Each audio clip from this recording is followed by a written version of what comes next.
noticed a young girl out in the water, and she was drowning. Well, they all quickly rescued her, and the little girl was unconscious, though. An old man from a nearby cottage, he hurriedly ran down, reached for the girl and lay down on the seashore. And the old man was about to hold the girl when a furious guy warned the people surrounding this little girl to step aside, including the old man. He said to everyone there, "I have been trained in CPR. Stay out of this, let me do this." Well, the old man, he stood up and stepped behind the guy and watched quietly while the latter was performing CPR on this young girl.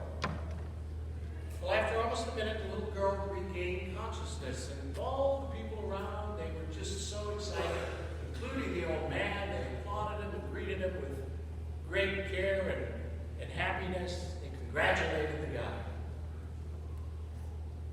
About 2 hours later, the guy who had saved the little girl suddenly felt fatigue coming across. He experienced difficulty breathing, and then he became unconscious and fell. A few minutes later, he woke up in an ambulance rushing him to the nearest hospital, and the old man was sitting next to him, taking his pulse. The old man did CPR on him while he was unconscious, and then it was time that he told him, he said, "I'm a doctor." The guy looked at him and said, "Why didn't you tell me you were a doctor?" And the doctor just smiled at him, and he said, "It doesn't matter whether you call me a doctor or not. When precious life is in danger, I became a doctor not for fame, but to save lives."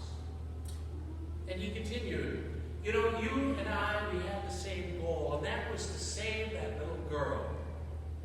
Nothing can surpass that feeling that you have just saved another life. There's a lot of things in this life to be protecting other than our own egos."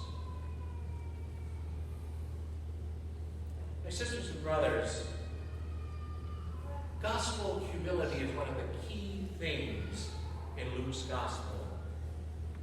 Throughout the gospel, Jesus calls you and me to see one another not through our eyes, but to welcome one another as real flesh and blood, sacred in the eyes of God. And such an understanding is grounded in humility, in letting go of our ego and our thoughts and our personal thoughts of all our greatness. Ask yourself this question: are you going through life right now thinking that you are always right? That you have all the answers to everything? It's taught by Jesus. Humility is an awareness of who we are before God, not before others. And if we are truly honest with ourselves, we will see that there's a lot of work to do in each of our lives. There are a lot of warts in every one of our lives, mine included. We ain't perfect. And that searching and that reflecting is never done until we meet our Lord. To realize that, we need to let go of our arrogance. We need to let go of our pride or status or our own ideas of the way in which this world should be. Today, God urges all of us to embrace the attitude of seeking the lowest places for the sake of others, promising to all of us that heaven will be there if you do this when you pass. Inviting into our lives those who can't repay you. Jesus challenges us to imitate God's love. Do what is right. Do what is good. Do what is joyful. just do it, and in doing so, not out of a sense of duty or self-interest or the need to feel superior or even in control.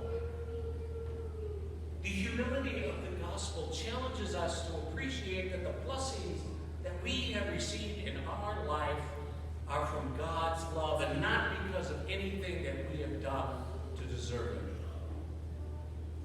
That type of humility demands a new perspective, a new vision for seeing ourselves and one another through the eyes of love, not hate, or espousing that somebody is not worthy of care and attention. I pray for God's love to embrace us all in our lifetime, that we can focus on doing God's work rather than spreading hatred, judgment, anger, and fear. That is so tragic.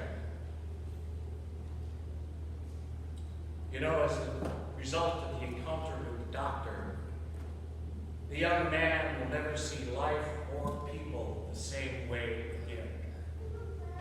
Whether white, black, pink, purple, brown, red, straight, gay, foreign-born, with an accent, I don't think he will see himself as anyone's superior ever again. Neither should we.